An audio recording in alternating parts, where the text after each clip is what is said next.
The ex-Toyonoshima has lost a further few pounds since this was taped, as he crafts his made-for-TV studio image.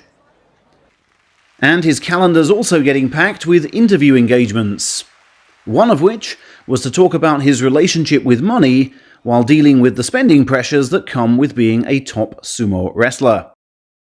Here's what he said to financial advice magazine Zai Online. So obviously, before you reach Division 2, there's no salary to be had. You get your basic allowances, and your biggest payday will come with winning a lower tier title. Perhaps 100 or 200,000 yen. That, of course, doesn't even match up to a company freshman's monthly pay packet. But it's a lot to a stripling just out of high school.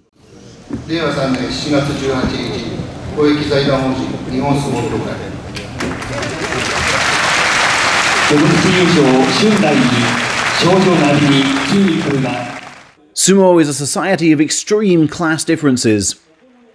Only a small percentage of the men can earn a salary. In Division 2, you're getting well over 10 million yen a year. But once you lose that when dropping to Division 3, you'll be down to around 900,000 yen in annual allowances. Put the other way, a fighter making his second-tier debut is suddenly getting paid umpteen times more. And I feel that's a real reflection of the value sumo places on its salaried fighters. My first tranche of salary I spent on a luxury brand bag. I went straight down to Tokyo's glitzy Ginza district for that. Looked like a right country bumpkin. But for a long time after that, I was mainly the saving type. My busy training schedule never changed, even after I rose to Division 1. Hence I had no time to spend my money.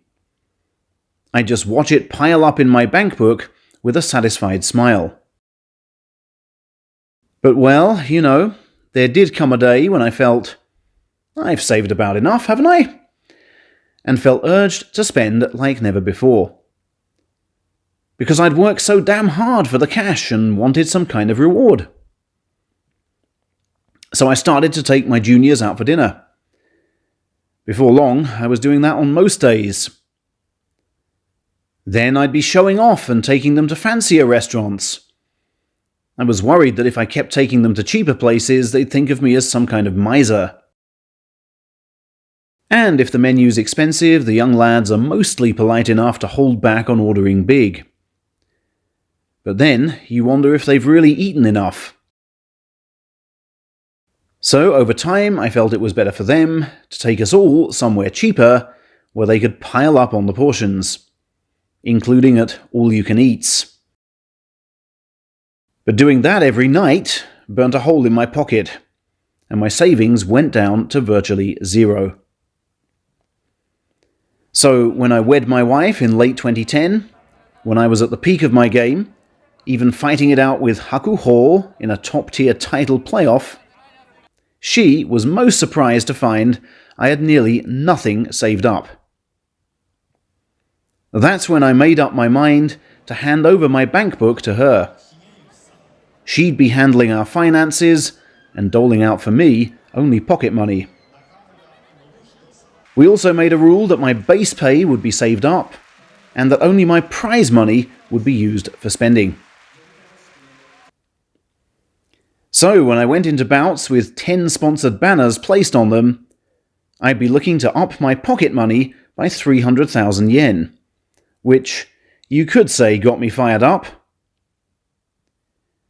I'd be especially keen to take those prizes off Endo and Takamisakari, the popular middle rankers, as I had a good chance of beating them.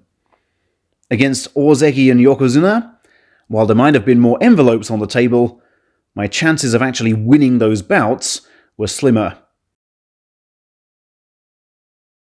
But lest you draw the wrong conclusion, let me state, I did not do all that sumo for the money alone. The happiest feeling for a wrestler comes with winning a sumo bout. The money is just something that follows on from that.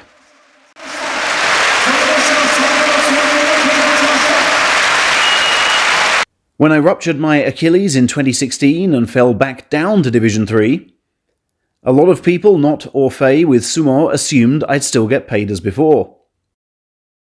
Of course, you all know I didn't.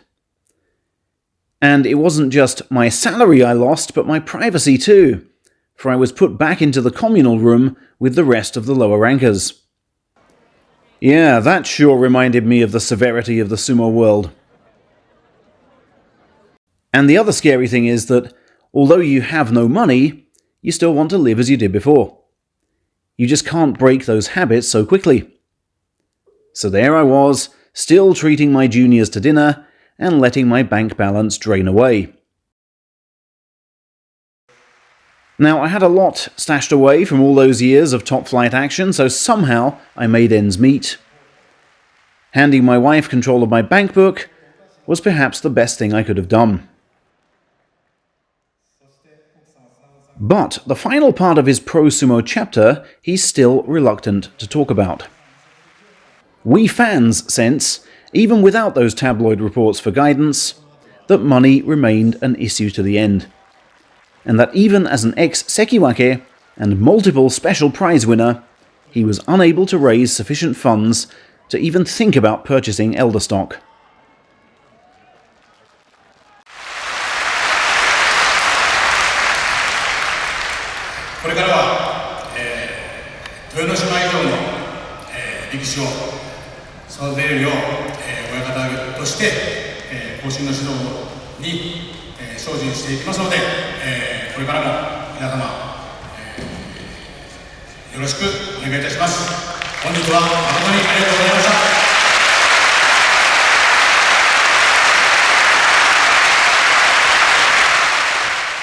The line Toyonoshima feels able to stomach, both within and without, is that he did not feel a compelling need to stay in the pro-sumo world to aid sumo's development.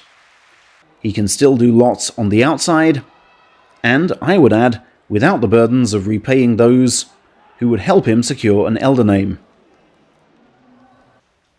Although sumo's official pronouncements state that elder stock can't be traded, insiders privately admit that this is merely a long-term goal and not an official rule. Hence, Toyonoshima has calculated that rather than actually have sumo money problems, he'd rather get paid for talking about them. Something over which I'm sure his wife has rejoiced.